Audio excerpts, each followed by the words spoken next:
बहुत समय पहले भारत में धन्ना नाम का एक साधारण किसान था। वह शांत जीवन जीता था और खेती करना पसंद करता था।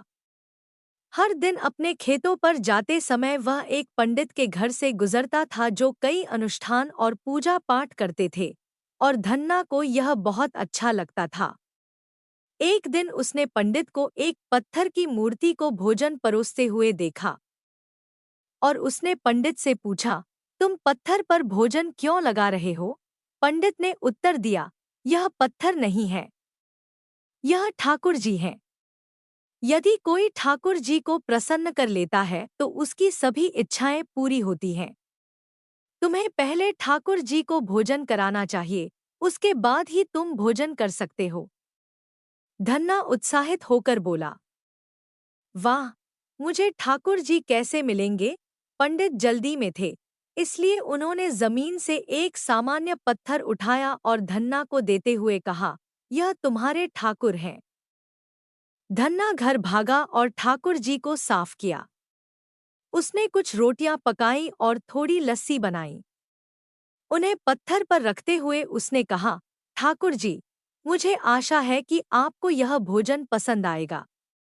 लेकिन स्वाभाविक रूप से ठाकुर जी ने न तो खाया और न ही पिया, और वह हिले भी नहीं। धन्ना ने सोचा कि शायद ठाकुर जी उससे नाराज हो गए हैं, इसलिए उसने दूसरे लहजे में कहा, मुझे आशा है कि मैंने आपको परेशान नहीं किया होगा। कृपया भोजन ग्रहण कीजिए। यह सबसे स्वादिष्ट चीजें हैं जिसे मैं बनाना जानता हूँ। पूरे दिन ठाकुर जी ने कुछ नहीं खाया। रात हो गई और धन्ना को बहुत भूख लगी।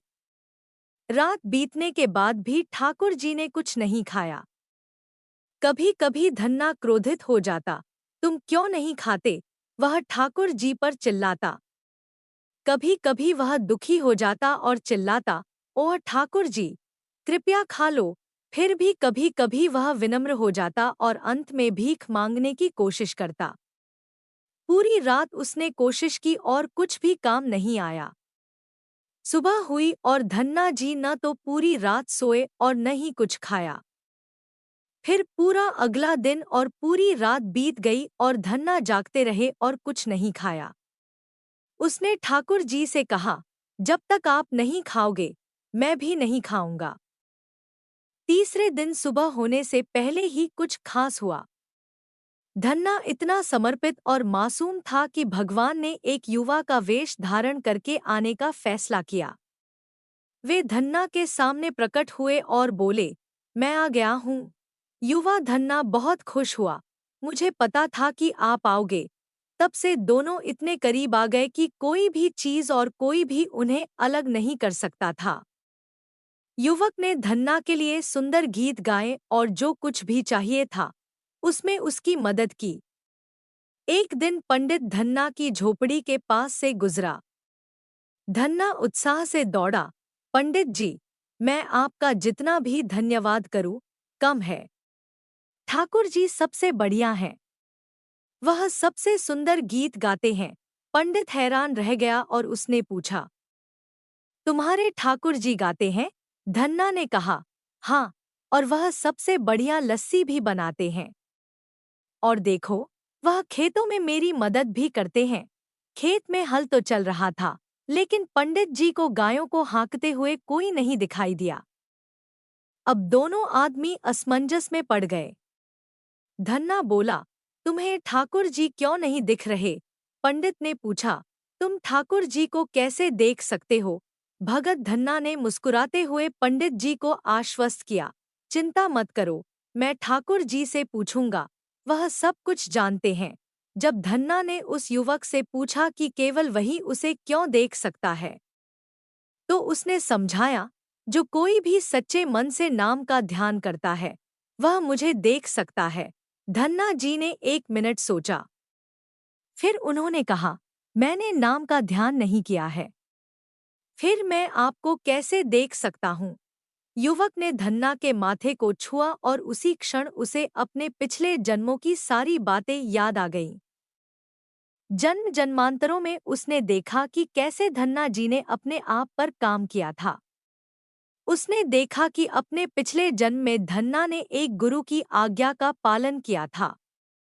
उसके गुरु ने उसे नाम का ध्यान करना सिखाया था।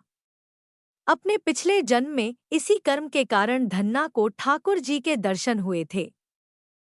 जब धन्ना को यह एहसास हुआ तो उसने अपने ठाकुर जी को प्रणाम किया और आदरपूर्वक कहा, मैंने अब तक आपके साथ बराबरी का व्यवहार किया है। काश मुझे पता होता। युवक ने उसे गाकर सुनाया और उसे उठाया। जिस तरह से तुम मुझे अभी देख रहे हो, मैं वास्तव में वैसा नहीं हूँ। तुम्हें मुझे हर समय देखने के लिए अपने अंदर ध्यान करना चाहिए और नाम का जाप करना चाहिए। भगत धन्ना ने फिर से नाम जपना शुरू कर दिया। कुछ समय बाद वह प्रकाश से भर गया। उसे हर जगह एक ही चीज का एहसास हुआ। वह ईश्वर में विलीन हो गया। उसे जो महसूस हुआ वह इतना अद्भुत था कि उसे बयान भी नहीं किया जा सकता था।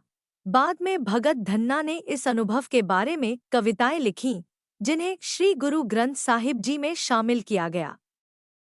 हम उन्हें कभी भी पढ़ या गा सकते हैं और मासूमियत के जरिए ईश्वर से मिलने और प्रेम और भक्ति के साथ नाम जपने की उनकी जीवन कहानी को याद कर सकते हैं। अगर आपको ये वीडियो अच्छा लगे तो इसे लाइक, शेयर और चैनल को सब्सक्राइब कर लीजिए। इससे हमें आपके लिए और अच्छे वीडियो बनाने की प्रेरणा मिलती है। धन्यवाद।